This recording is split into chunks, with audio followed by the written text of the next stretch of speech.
आज हम चित्रमय राम कथा प्रभु श्री राम की संपूर्ण कहानी के बारे में विस्तार से बताने वाले हैं। प्रभु श्री राम पर कालांतर में कई रामायण लिखी गई हैं, जिसमें वाल्मीकि रामायण, रामचरितमानस, कंबन रामायण, हनुमद रामायण, आनंद रामायण, मूल रामायण, एक श्लोकी रामायण सहित और भी कई रामायण प्रचलित हैं। पेश है प्रभु श्री राम के बारे में हम आज आप लोगों को संक्षिप्त बताने वाले हैं। त्रेता युग में अयोध्या के सूर्यवंशी राजा दशरथ की 3 रानियों में कौशल्या, सुमित्रा और कैकेयी से 4 पुत्रों का जन्म हुआ, जिसमें श्री राम माता कौशल्या के पुत्र लक्ष्मण और शत्रुघ्न माता सुमित्रा के और भरत माता कैकेयी के पुत्र थे। चारों पुत्रों की शिक्षा पूर्ण होने पर महर्षि विश्वामित्र राजा दशरथ के महल आकर राम और लक्ष्मण को अपने यज्ञ की असुरों से रक्षा करने में के लिए जंगल के आश्रम में ले जाते हैं। विश्वामित्र के आश्रम में श्री राम ताड़िका का वध करके आश्रम की रक्षा करते हैं। ताड़िका वध के बाद महर्षि विश्वामित्र श्री राम और लक्ष्मण के साथ जनकपुरी की ओर रवाना होते हैं। रास्ते में वे ऋषि गौतम के आश्रम से गुजरते हैं। वहां श्री राम और अपने पैरों से स्पर्श करके पाषाण में परिवर्तित हो चुकी अहिल्या को शाप से मुक्त कराते हैं। इसके बाद विश्वामित्र श्री राम और लक्ष्मण को जनकपुरी में सीता स्वयंवर में ले जाते हैं। वहां भगवान श्री राम शिव जी का पिनाक धनुष तोड़ते हैं और फिर इसके बाद दशरथ जी के चारों पुत्रों का विवाह राजा जनक व उनके छोटे भाई कुशध्वज की पुत्रियों से होता है।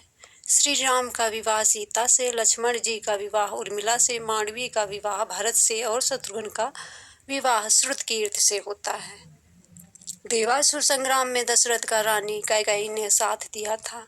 दशरथ जी ने 2 वरदान मांगने का वचन देते हैं। श्री राम के राजाभिषेक की तैयारी के दौरान मंथरा के उकसाने पर रानी कैकेयी श्री राम को 14 वर्ष का वनवास और अपने पुत्र भरत को अयोध्या का राजा बनाने का वरदान मांगती है। प्रभु श्री राम अपने पिता दशरथ के वचन को निभाने के लिए अपनी पत्नी सीता और भाई लक्ष्मण के साथ सन्यासियों का वेश धारण करके नियमों के तहत 14 वर्ष के लिए जंगल में चले जाते हैं।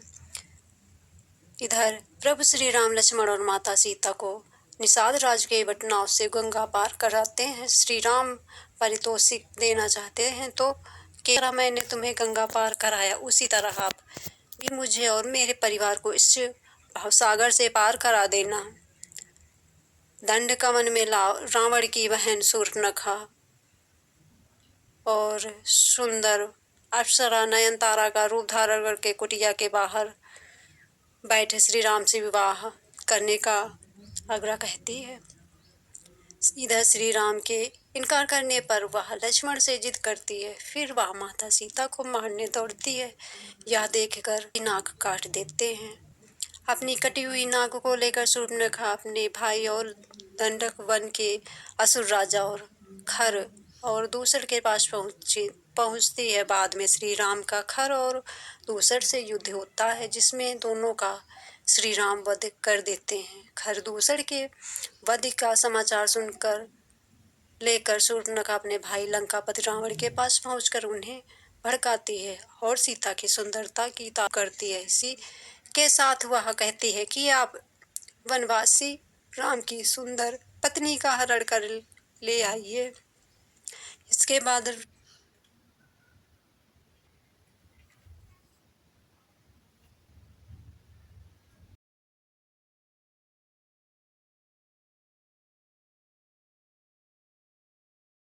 बनाकर अपहरण की योजना बनाता है। सीता उस सुंदर स्वर हिरण को देकर उसे लाने के लिए श्री राम से जिद करती है। राम जी का उस हिरण को लाने के लिए वन में चले जाते हैं। जब हिरण का वेद खुल जाता है तो राम उसका वध कर देते हैं। बहुत देर तक श्री राम नहीं लौटते तो सीता किसी अनहोनी की आशंका से लक्ष्मण को वन में श्री राम की सहायता करने के लिए भेजती हैं। लक्ष्मण जी का एक लक्ष्मण रेखा खींचकर वन में श्री राम को ढूंढने चले जाते हैं।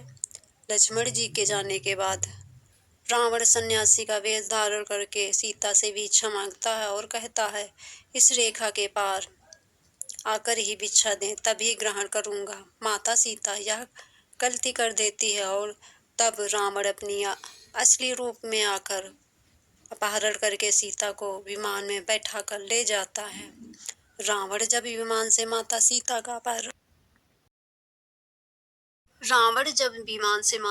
का अपहरण करके ले जा रहा था, तब रास्ते में गिद्धराज जटायु उसे रोकने का प्रयास करते हैं और इसी प्रयास में रावण जटायु का वध कर देता है।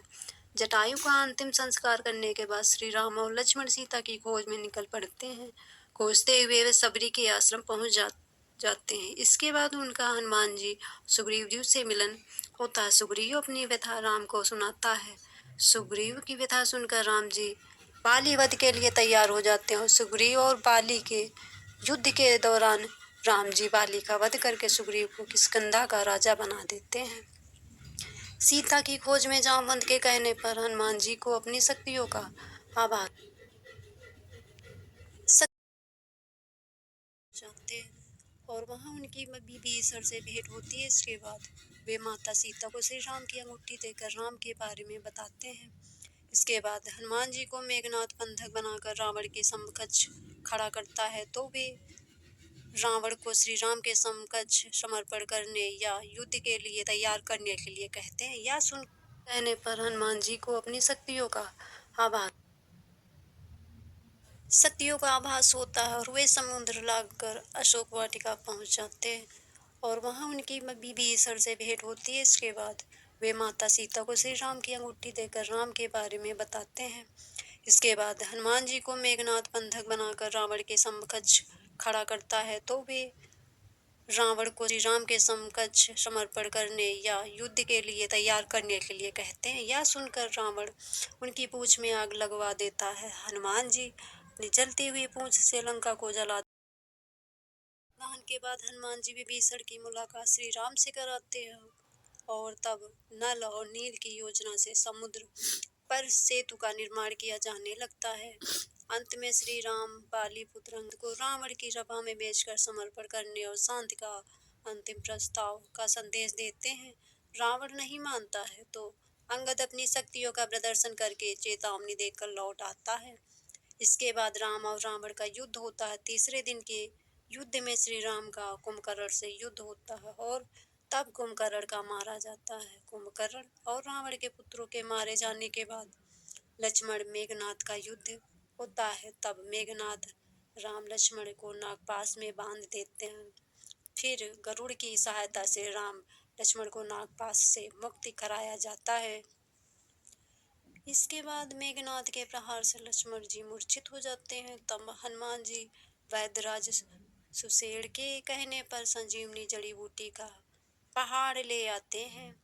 संजीवनी बूटी से लक्ष्मण जी को जब होश आया, तब फिर से उनका मेघनाथ के साथ युद्ध होता है। अंत में मेघनाथ मारा जाता है। अब फिर इसके बाद राम और रावण का भयंकर युद्ध होता है। विभीषण के बताने पर श्री राम नाभि में तीर छोड़ते हैं और तब रावण का वध करने के बाद प्रभु श्री राम अपनी पत्नी सीता और भाई लक्ष्मण के साथ पुष्पक विमान में बैठकर अयोध्या में लौट आते हैं।